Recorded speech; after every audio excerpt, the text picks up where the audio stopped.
श्री सनातन धर्म शिव मंदिर सभा पुराना सराफा बाजार करनाल की ओर से श्री शिव पुराण कथा का आयोजन 8 फरवरी से 14 फरवरी तक दोपहर 3 बजे से 6 बजे तक श्री सत्यनारायण मंदिर हनुमान गली में किया जा रहा है। आचार्य मिथिलेश नंदन द्वारा कथा का आयोजन किया जा रहा है। कथा सुनाते हैं। वेद धर्म परायण, जिसका नाम है देवराज, किरात नगर में रहता है। आज जो जगते हैं कहते हैं उनके जीवन में हमेशा दरिद्रता रहती है, इसलिए सूर्य उगने से पहले ही उठ जाना चाहिए। आजकल के बच्चे रात को 2 बजे तक जागते हैं। आजकल के बच्चे 2 बजे तक जाग रहे हैं, करना कुछ नहीं है, रील पे रील देख रहे हैं। और जिस समय हम छोटे छोटे थे, हमारे माता पिता हमको 10 बजे सुला देते थे और सुबह 4 बजे उठा करके कहते थे अपनी पुस्तक उठाओ और पढ़ो, क्योंकि 4 बजे मैया सरस्वती आपकी जीवा पर आकर के विराजती है। उस समय जो भी याद करोगे वही याद रहेगा।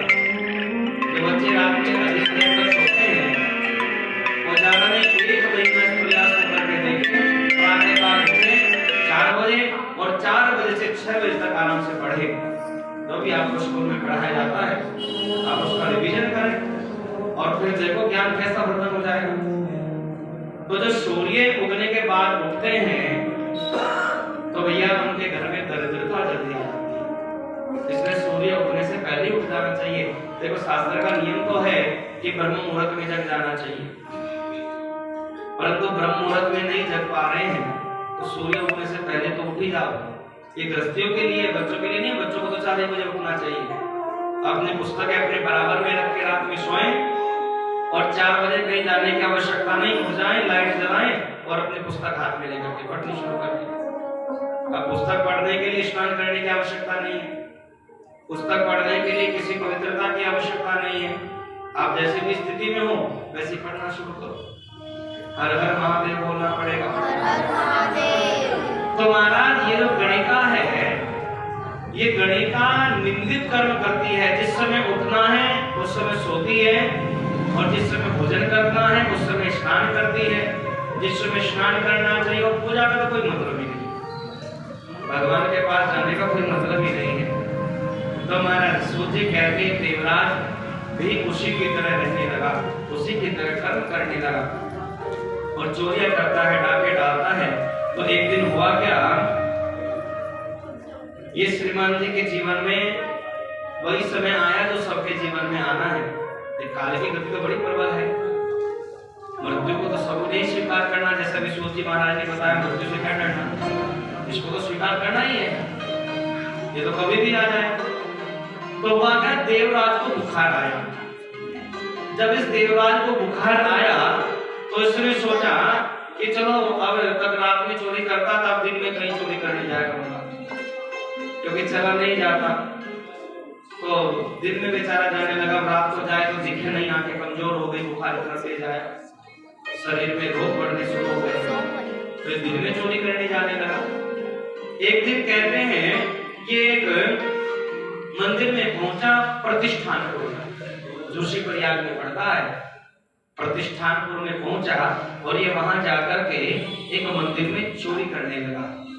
गया था चोरी करने के हिसाब से, वहां देखा कि पंडित जी महाराज शिव पुराण की कथा सुना रहे हैं। इसने देखा ना तो कथा चल रही है, अब कथा चलते चलते थी चोरी करी जाए तो भैया फिर तो ये पकड़ेंगे तो मुझे मारेंगे। इसलिए सोचा चलो थोड़ी देर बैठता हूँ, जब कथा का विश्राम हो जाएगा प्रसाद लूंगा, उसके बाद चोरी करने का देखता हूँ, उसके बाद चोरी करूंगा। तो महाराज जी बैठा और बैठ करके उस कथा को सुनने लगा और कथा सुनते सुनते बुखार और तेज हो गया।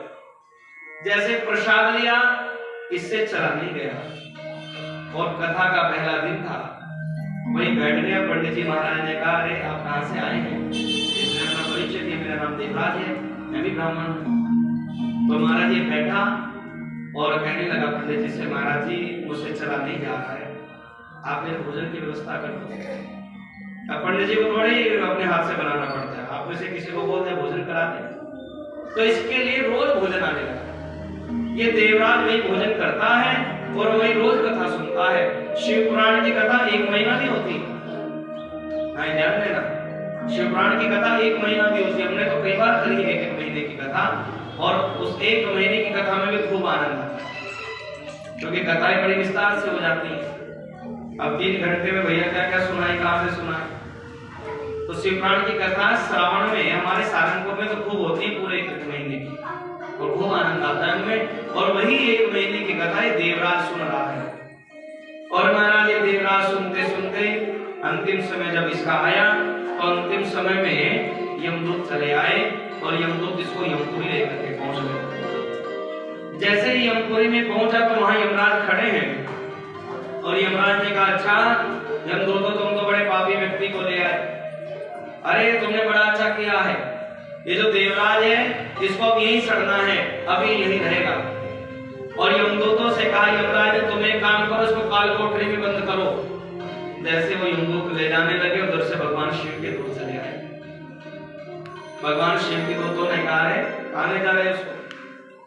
यमदूतों ने कहा, महाराज जी हम इसको लेकर के जा रहे हैं काले कोठरी में, वहां बड़े बड़े विषैले जीव हैं, वहां बिच्छू रहते हैं, सर्प रहते हैं, केकड़े, पता नहीं क्या क्या रहता है, वो इसके शरीर को खाएंगे, क्योंकि इसने जीवन पर पाप कर्म किया है। भगवान शिव के दूतों ने कहा, तुम इसे कहीं नहीं ले जा सकते। अरे हमें आने में थोड़ा विलंब हो गया, तो तुम इसको यहाँ ले आए यमपुरी में। इसने अपने अंतिम समय के 1 महीने में शिव पुराण की कथा को सुना है, इसलिए शिवलोक में जाएगा। ये इस कालकोठरी में नहीं जाने वाला, इस नरक में नहीं जाने वाला। तुम इसको गलत ले आए हो। यमदूतों ने कहा, आज तक तुमने कोई गलत काम किए नहीं, आज तक हमने कहाँ गलत काम किया है जो हमने आज गलत कर दिया। अरे तो पापी है। शिव दूतों ने कहा, नहीं नहीं, ये धर्मात्मा है, क्योंकि इसने अंतिम समय में कथा को सुन लिया है, इसलिए इसके जितने पहले पाप हैं वो सारे के सारे पाप नष्ट हो गए, इसलिए तुम उनको नहीं ले जा सकते। ऐसा झगड़ा हुआ, शिव दूतों ने महादेवराज को छीन लिया यमदूतों से और सीधे शिवलोक में लेकर के गए हैं। सोची महाराज कहते, ऋषियों, शिव कथा का इतना बड़ा प्रताप है, ये ऐसी है शिव कथा। यदि शिव कथा को जीवन में एक बार सुन लिया जाए तो हमें यमपुरी जाने की आवश्यकता नहीं है। अब वो थोड़ी कथा सुनने आया था, गलती से सुनी उसने, गलती से तो सुनी, तो चोरी करने आया था बेचारा, परंतु गलती से बैठ करके कथा सुन ली। गलती से कथा सुनने वाला शिवलोक चला गया। आप तो कई वर्षों से जानबूझ के सुन रहे हो, आप बड़ी गलती से सुन रहे हो। आपके मन में तो विचार चलता रहता है, कब कथा होगी, कब कथा बैठ करके सुनेंगे, तो आपके मनों के तो ये विचार है। इसलिए वो तो पापी होते हुए भी, और आप तो पापी भी नहीं है, आप तो धर्मात्मा इतने हैं, आप पुण्य इतना करते हैं, तो आप तो पापी भी नहीं है। और आप शिव पुराण गलती से नहीं सुन रहे, आप बाय चांस कथा नहीं सुन रहे हैं, बाय चॉइस कथा सुन रहे हैं, आप अपनी इच्छा से कथा सुन रहे हैं। जब आप अपनी इच्छा से कथा सुन रहे हैं तो भैया फिर आपको यमदूत लेने आ ही नहीं सकते, आपको शिव के दूत लेने आएंगे और शिव के ही लोक में आप चले जाएंगे।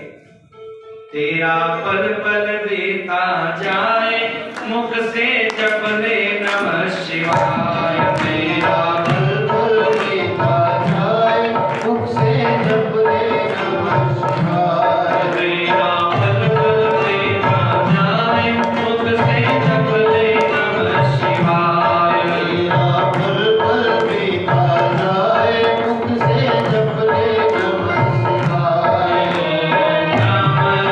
शिवाय। ओम नमः शिवाय।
स्टेशन आता चला गया वो व्यक्ति वहीं उतरता चला गया, और जहाँ पर हमारा स्टेशन आना है हमें वहां उतर जाना है।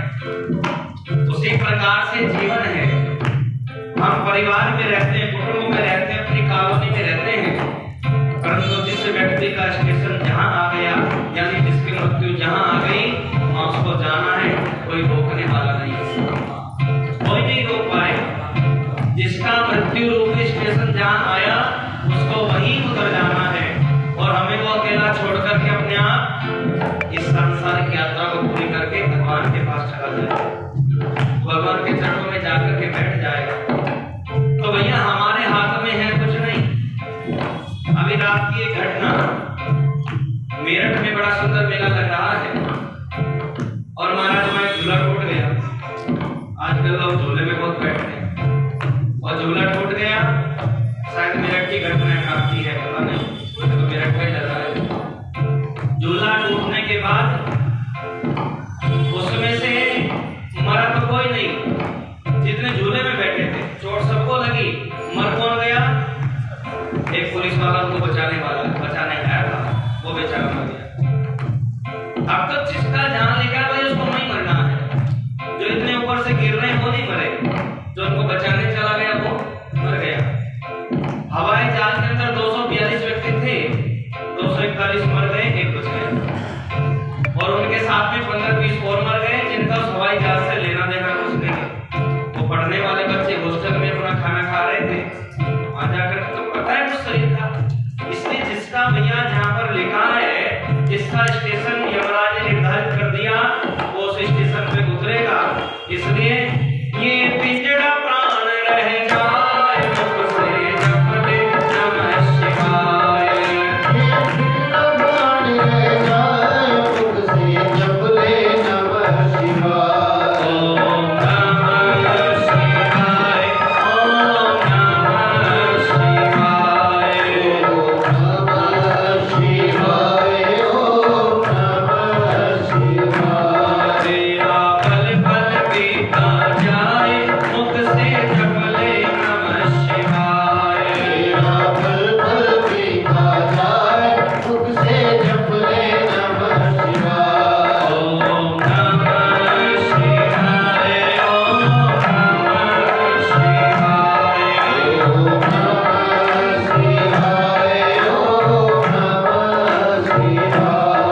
और देखो यदि भगवान का होकर के मरना चाहते हो, आपको कोई यमदूत लेने नहीं आए, आपको देवराज की तरह जैसे देवराज को लेने शिवदूत आए, आपको भी ऐसे लेने यदि शिवदूत आ जाए तो क्या करना है?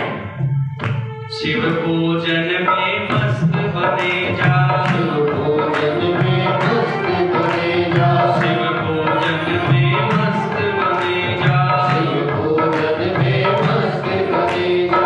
भक्ति सुधार समान किए जा।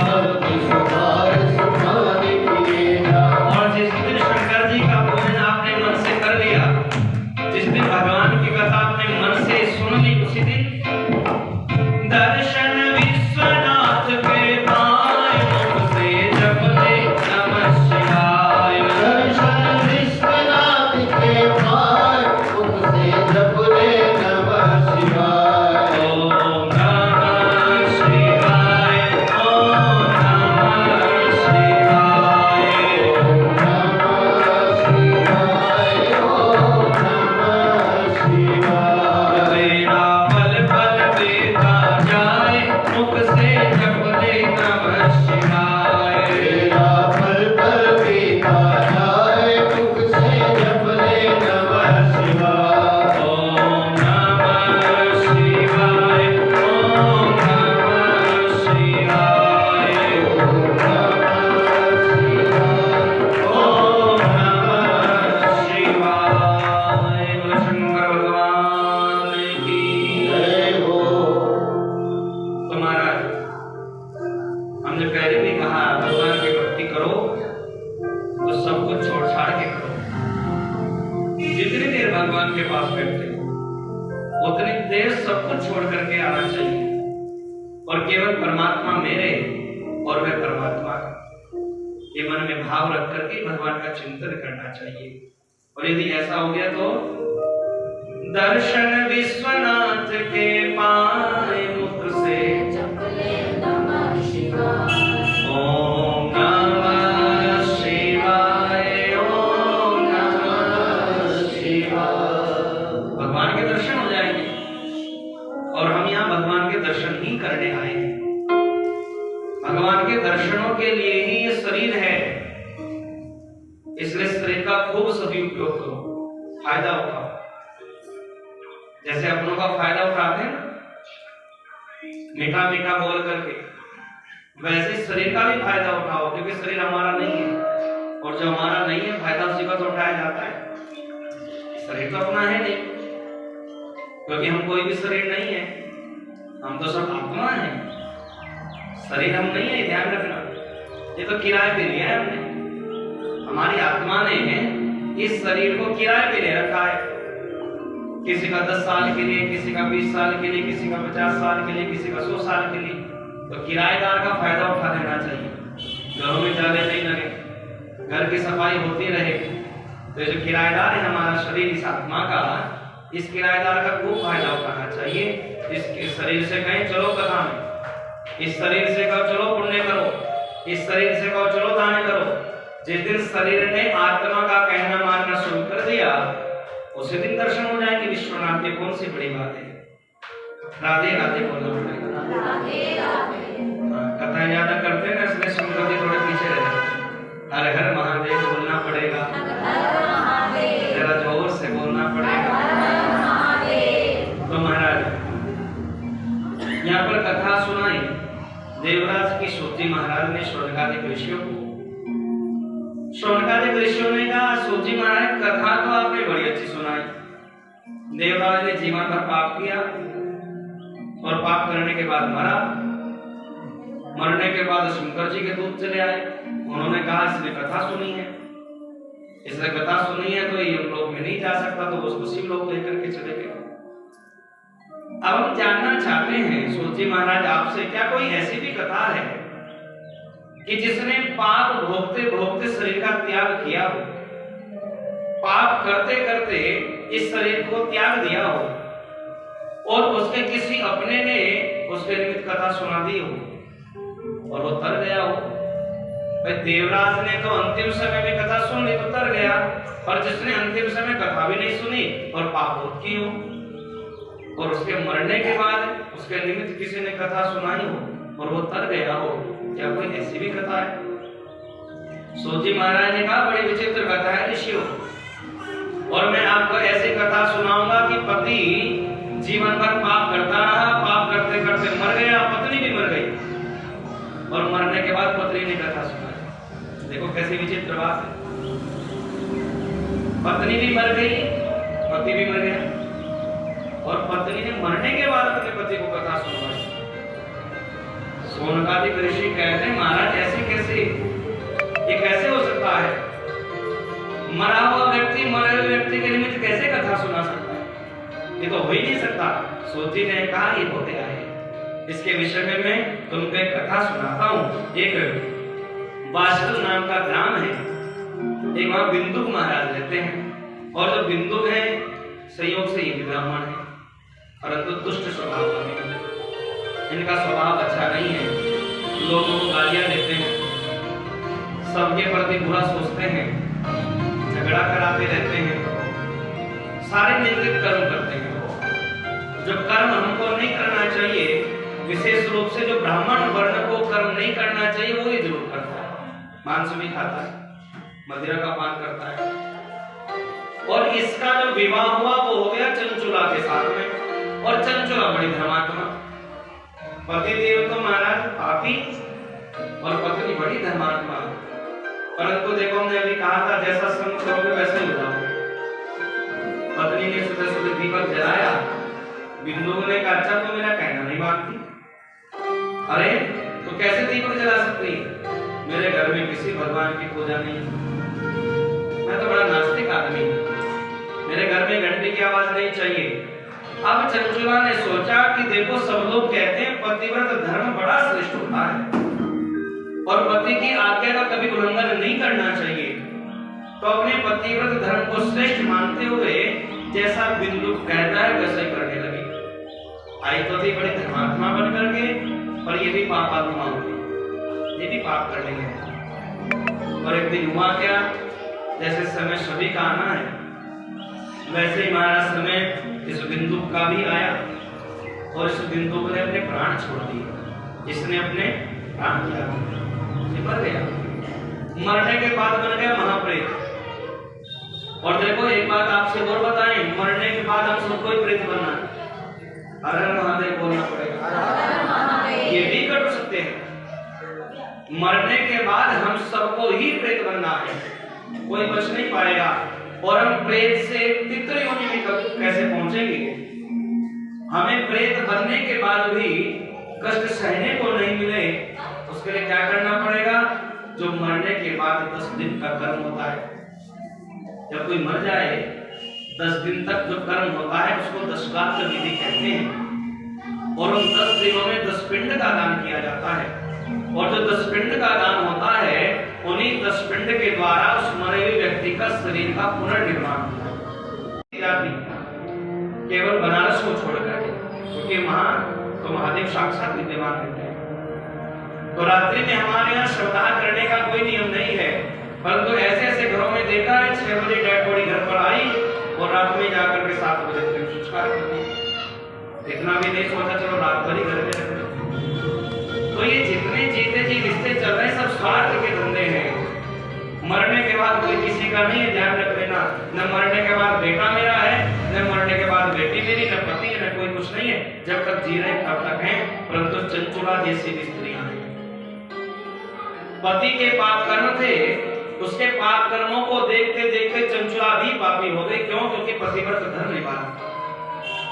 चंचुला ने पतिव्रत धर्म निभाया है। पति ने कहा दान मत करो, तो चंचुला ने दान करना बंद कर दिया। पति ने कहा पुण्य मत करो, तो चंचुला ने पुण्य भी करना बंद कर दिया। पतिदेव दूसरी स्त्रियों के संपर्क में रहते थे, तो चंचुला ने भी एक बार ऐसे ही किया। ऐसा भी शिव पुराण के महात्म्य में लिखा है। चंचुला भी एक बार एक परपुरुष के पास चली गई, और जब महाराज बिंदु ने रोका तो चंचुला ने कहा आप भी तो ऐसा करते हैं। मैंने करते तो कौन सा गलत हो गया? तो जैसे पति के कर्म थे वैसे ही पत्नी के अंदर वो कर्म आते चले गए और पतिदेव की मृत्यु हुई। मरने के बाद प्रेत बना और महाप्रेत बना। महाप्रेत को पिशाच कहते हैं, पिशाच बन गया। तो महाराज चंचुला ने वो पाप कर्म छोड़े। पति के मरने के बाद भगवान की भक्ति करने लगी, और जब भगवान की भक्ति करने लगी तो एक दिन मंदिर में गई। मंदिर में जाकर के देखा शिव पुराण की कथा चली। शिव पुराण की कथा सुनी, और कथा सुनने के बाद पंडित जी से पूछा महाराज बताइए इस कथा का फल क्या है? चंचुला से कहा महाराज जी ने देखो बिटिया, इस कथा का जो फल है वो यह है कि इस कथा को यदि कोई भी सुन ले तो वो अपने इस जीवन के सारे पाप यहीं नष्ट करके भगवान के शिवलोक को चला जाता है, भगवान के शिवलोक में चला जाता है। महाराज चंचुला ने जब इतना सुना तो महाराज जी तो सामने है ही। चंचुला ने कहा महाराज मुझे कथा पूरी सुनाओ। मैंने तो अभी आधी अधूरी सुनी आपके मुख से, पर मैं तो पूरी कथा सुनना चाहता हूँ। कहने लगे महाराज जी देखो कथा तो सुनाऊंगा, पर कथा में सुनने के बाद दक्षिणा भी देनी चाहिए। चंचुला ने कहा दक्षिणा तो नहीं है हमारे पास, हमारे पास दक्षिणा नहीं है। महाराज जी ने कहा बिटिया पत्रम पुष्पम फलम तोयम यो मे प्रत्याशति। भगवान कहते हैं कि दक्षिणा जरूरी नहीं है कि पैसे से ही हो। 500, 1000, 2000, 10, 20, 1 का चढ़ाव वही दक्षिणा है।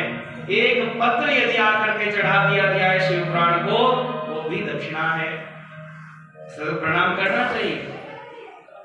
कई जगह हम कथा करते तो महाराज जी शिव पुराण को दिखाई नहीं देती, इतने बेलपत्र चढ़ जाते हैं।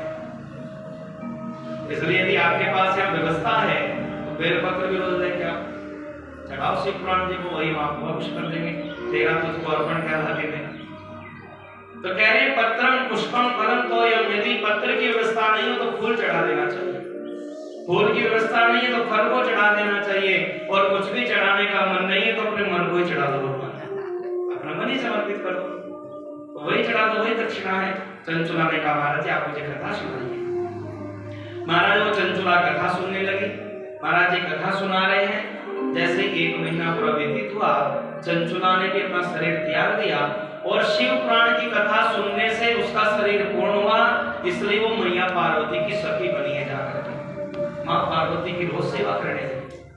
अब माँ की रोज सेवा करने, भैया देखो प्रधानमंत्री के पीए की तो अलग ही बात होती है। प्रधानमंत्री में पावर हो नहीं हो, पर पीए में खूब पावर होती है। सांसद जी कुछ करे ना करे, पीए कर देता है। अब महाराज ये तो मुख्य सचिव बन गई मैया पार्वती, मुख्य सचिव बनी है चंचुला, और रोज मैया के चरण दबाती है, रोज माँ की सेवा करती है। मैया पार्वती एक दिन कहने लगी, चंचुला तो मेरी सेवा बहुत करती है, इस सेवा के पीछे कारण क्या है? इतनी सेवा तो मेरी कोई भी सखी नहीं करती, मैं देखती तो रात को सोती नहीं है, मेरे चरण दबाती रहती है, दिन भर मेरे लिए भोजन की व्यवस्था करती रहती है, और मैं बुलाती किसी सखी को हूँ, चली आती है तू चंचुला। पीछे कोई स्वार्थ तो नहीं है, कहीं तेरे मन में कोई विचार तो नहीं चल रहा है? चंचुला ने कहा, मैया विचार तो चल रहा है और स्वार्थ भी है, पर मैया मेरा जो स्वार्थ है ना, वो स्वार्थ किसी ऐसी वस्तु को लेकर के नहीं है जो मुझे विनाश की ओर ले जाए, ऐसी वस्तु को लेकर के नहीं है। और मैया न मैं आपके चरणों को छोड़ करके वापस मृत्युलोक में जाना चाहती हूँ, मैं वापस वहां भी नहीं जाना चाहती, ये भी मेरा स्वार्थ नहीं है। और मैया आप मुझे इन सखियों के अध्यक्ष का पद दे दो, जैसे गणेश जी को गणाध्यक्ष बना रखा है, मुझे ऐसे पद की भी लालसा नहीं है। मैया ये बताओ आप शिव से कितना प्रेम करती है? पार्वती ने कहा, चंचुला ये कैसा प्रश्न है? चंचुला ने कहा, मैया मैंने आपसे पूछा बताओ। पार्वती मैया ने कहा कि मैं अपने शिव अपने पति से इतना प्रेम करती हूँ कि उसके लिए, शिव के लिए एक बार और जन्म लेना पड़ जाए तो मैं पार्वती का शरीर में त्याग दूं, मैं तो इतना प्रेम करती हूँ। चंचुला ने कहा, माँ मैं भी अपने पति से प्रेम करती हूँ, परंतु मेरे पति मेरे पास नहीं है, और मैया मुझे ये भी नहीं पता है कि मेरे पति रहते कहाँ हैं, वो छोड़ करके चले कहाँ गए हैं। मैया मुझे कुछ नहीं पता है। जैसे आप अपने पति शिव से इतना प्रेम करती हैं, मैं भी अपने मरे हुए पति से प्रेम करती हूँ। पार्वती ने कहा, तेरे पति नहीं है, तो विधवा होकर के मरी है, और फिर मेरी सखी आकर के बनी। मुझे तो पूरी कथा सुना। चंचुला ने मैया पार्वती को पूरी कथा सुनाई। चंचुला ने कहा, मेरे पति बिंदु बड़े दुष्ट थे, पापी थे, मैं बड़ी धर्मात्मा थी, और पति का संग करने से मैं भी पापी हो गई, और पाप करते करते पति मर गए। कहाँ है, किस लोक में है, भूत बने हैं, प्रेत बने, पिशाच बने, उनकी मुक्ति हो गई या नहीं हो गई, मैया मैं कुछ भी नहीं जानती, परंतु मैं चाहती हूँ मेरे पति ने जितने पाप किए हैं वो सारे के सारे पाप नष्ट हो जाएं। माँ आप मेरे पर कृपा करो। मैया पार्वती ने ध्यान लगाया, और ध्यान लगा करके देखा, अरे चंचुला तेरा जो पति है विंध्य पर्वत पर पिशाच बन करके पड़ा है, अभी चंचुला उसकी मुक्ति नहीं हुई है। अब मैया के पैर पकड़ लिए चंचुला ने, मैया यदि उनकी मुक्ति नहीं हुई है तो मैया मुक्ति आप ही करेंगी। मैं चाहती हूँ मेरे पति की मुक्ति हो जाए, वो पिशाच योनि से मुक्त हो जाए। तो मैया पार्वती के नेत्रों से आंसू झर रहे। मैया पार्वती कहने लगी, चंचुला तू कैसी नारी है, मरने के बाद तू मेरी शरण में बैठी, जिसे साक्षात लोग जगदम्बा कहते हैं, ऐसी जगदम्बा की शरण में बैठी है, और आज भी तू अपने पति से इतना प्रेम कर रही है। और किस पति से? जिसने जीवन में तुझे उल्टा ही सिखाया है, कभी तेरी सेवा नहीं करी तेरे पति ने, हमेशा तुझे दुत्कारा है, फिर भी अपने ऐसे पति के लिए अब भी मुक्ति चाहती है। वहां रो रही है पार्वती, रोते रोते कह रही है, तेरे पति का कल्याण अवश्य करूंगी। आइए अपनी माँ के थोड़ी सी शरण में चले, क्योंकि माता के तो भजन बहुत कम होते हैं कथाओं में। तो आज मैया पार्वती जब मुक्ति करना चाह रही हैं उस बिंदु की, तो हम भी थोड़ा माँ से प्रार्थना कर रहे हैं। प्यारा सजा है तेरा द्वार भवानी,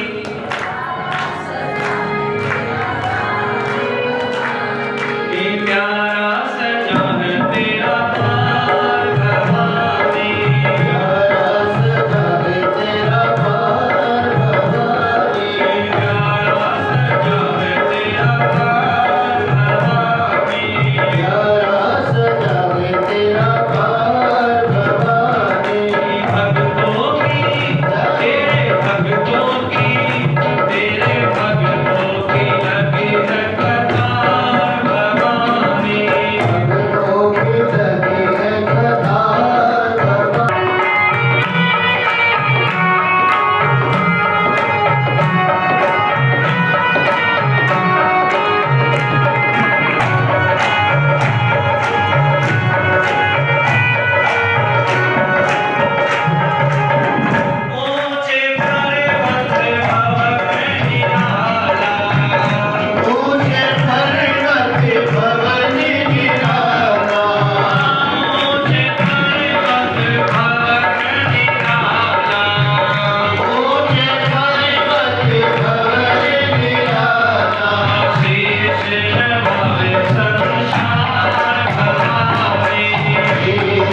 संस्कार थे जिसके कारण मैंने अपनी पिशाच योनि को खो दिया और मैं अच्छा सुंदर पुरुष बनकर के प्रकट हुआ। कुंभकर्ण ने कहा श्रीमान जी मेरे साथ आप चलिए शंकर जी के पास। कुंभकर्ण ने शंकर जी के पास कुंभकर्ण लेकर के आए उस बिंदु को और भगवान शिव से कुंभकर्ण ने कहा प्रभु ये कलयुगी पापी मनुष्य था परंतु मैया पार्वती के कहने से मैंने इसको कथा सुनाई है, आप इस बिंदु को अपने शरण में जगह दीजिए। तो भगवान शिव ने इसे भी अपना गण बनाया और फिर मैया पार्वती के पास में चंचुला गई और आज भी चंचुला माँ पार्वती की ही शरण है। ऐसी कथा मिलती है।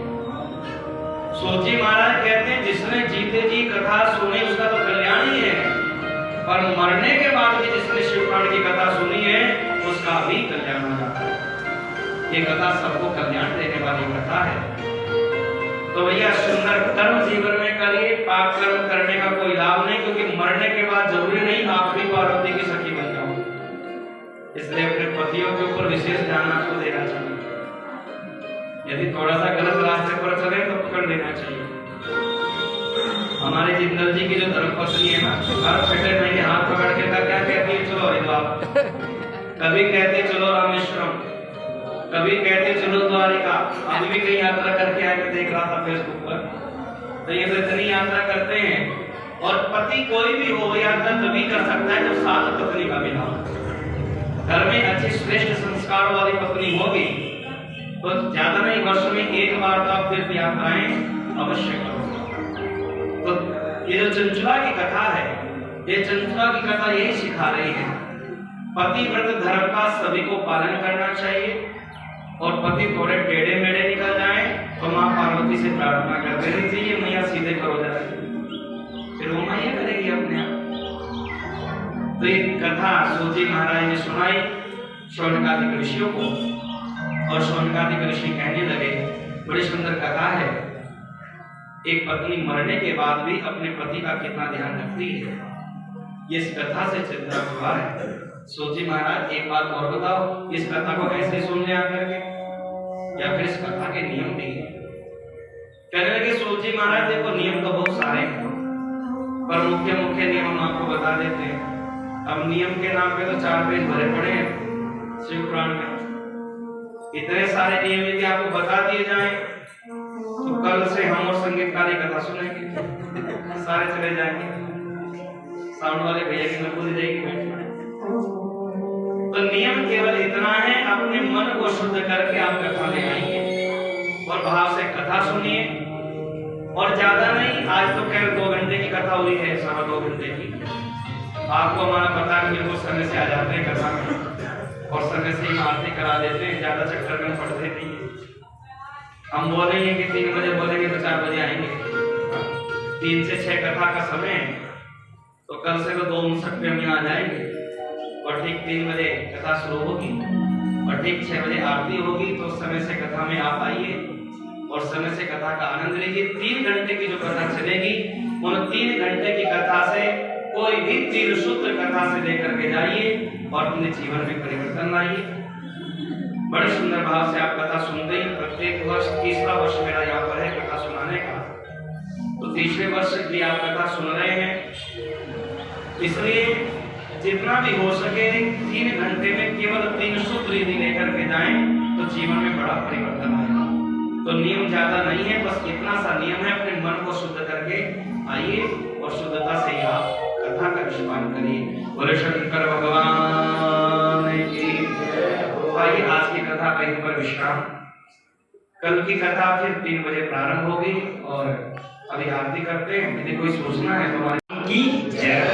देखिए आचार्य मिथिलेश नंदन जी का हम दिल की गहराइयों से धन्यवाद करते हैं, क्योंकि इतनी मतलब हम लोग आज से नहीं, हम जब सेक्टर 8 में गए ना 3 बार हमने भागवत भी इन्हीं के द्वारा हो ही है। और जब से शिव पुराण मतलब बाकी जितने पहले आते थे कीर्तन पे विश्वास रखते थे, मगर ये कथा पे विश्वास रखते हैं। मगर मेरा आपसे एक नम्र निवेदन कि भाई आप समय का बहुत ध्यान रखिए, क्योंकि आचार्य जी 3 बजे आ जाते हैं, 2 लोग जो होगा ना आचार्य जी व्यासपीठ पे आ जाएंगे। तो अगर आचार्य जी आए हम ना आए वो ठीक नहीं है। मेरे आपसे निवेदन है कि समय का बहुत ध्यान रखते हैं। अगर 6 बजे तो 6 बजे आरती कर देंगे तो ज्यादा समय में ऐसे ऐसे गुण वाली बातें आपको बताएंगे जो हम लोग कभी सोच भी नहीं सकते, क्योंकि आचार्य इन्होंने आचार्यता की हुई है। तो ये नहीं कि वैसे वो हो गए भी आपको इधर उधर नहीं करेंगे, जो ग्रंथों में होगा उसका भी ध्यान करेंगे। मेरा आपसे यही निवेदन है कि समय पर आइए। एक विशेष सूचना, जैसे कि प्रभात फेरी के भी 7 दिन रह गए हैं, मैं सुबह 2:30 बजे उठ रहा हूँ और अभी तक कोई वो नहीं है। मतलब आप भी जो है प्रभात फेरी में कम से कम 5 दिन 7 दिन 2 दिन जरूर दीजिए। और उसके बाद विशेष सूचना, जैसे वहां तो शाम चल रहे वहां से हमें कोई वो नहीं, मगर 13 फरवरी रात्रि 7:30 बजे मतलब सुषमा कौशिक 8 मुजफ्फरनगर के में से हरिद्वार ये शिफ्ट हो चुके हैं। नृत्य द्वारा शिव विवाह मंचन करेंगे। नृत्य मतलब जो एक बोलेगा बाकी उनकी 15 की टीम है, उसे पूरा शिव विवाह का मंचन करेंगे। अद्भुत, पहली बार हम लोग इसको लेकर आए हैं। इससे पहले आपने करनाल में कभी नहीं देखा होगा। औरों को भी अच्छा एक और बीच में छोड़ देता हूँ, अभी हमारी संख्या कम है, अपने मुख से एक साथ को और लेकर आइए। कल पंडाल ऐसा लगे खचाखच भरा हो, क्योंकि हमारे जो आचार्य जी है ना, वो नचाने वाले कभी विश्वास नहीं करते। पहले हम आते थे कराते थे, कहते हैं कुछ नहीं, तो इनको जो फॉलो कर रहे हैं जैसे ये बताएंगे हमें वही नियम फॉलो करना है। आपसे भी निवेदन, कल ऐसा लगे आचार्य जी को 3 बजे आचार्य जी बाद में आए, हम लोगों की संख्या ज्यादा रहे। और 13 फरवरी उसमें भंडारा भी रहेगा रात को, मतलब यह है कि आपको रोटी पकाने की भी वो नहीं है, भंडारा भी रहेगा। 13 की रात को 7:30 बजे का टाइम है, 2 घंटे का सिर्फ नृत्य है। तो ये नहीं कि आपको सारी रात बैठना होगा, सिर्फ 2 घंटे के लिए देखने के लायक है कि आप देखोगे तो कहोगे भी कोई वाकई में प्रोग्राम है। इसके लिए बस इतना ही कहते हुए कल 3 बजे आचार्य जी जो कहते हैं वो बिल्कुल व्यासपीठ से कह रहे हैं, बिल्कुल टाइम के पंचुअल है। अगर आप भी कोई नहीं आओगे तो आचार्य जी कैसे आएंगे? जब से कम 5 7 10 बंदे होंगे, जब भी तो आचार्य जी ऊपर ही रह रहे हैं। कोई ये नहीं कि उनको कैसे आना है। आप आए, आचार्य जी आपसे पहले मिलेंगे। इनके लिए ताली मार दीजिए जो इतना बढ़िया विचार करते हैं। नितेश मंडल की कोशिश, ये भी कोशिश है, दूसरे भी कोशिश किया है। हमारे देखो सौभाग्य की बात है, कोशिश से हमारा मिले। अब हमारे मुख्य जजमान भी है, ये सबके सब आरती के लिए अब आ जाएंगे।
अंगलग्नं मनुष्याणां सर्वपापं प्रकोपते पुरुषका प्राणियों में विश्व का भारत माता की होने वाला श्याम जी उसको लेकर किस तरह के देखिए 13 फरवरी रात को 7:30 बजे कुछ अपना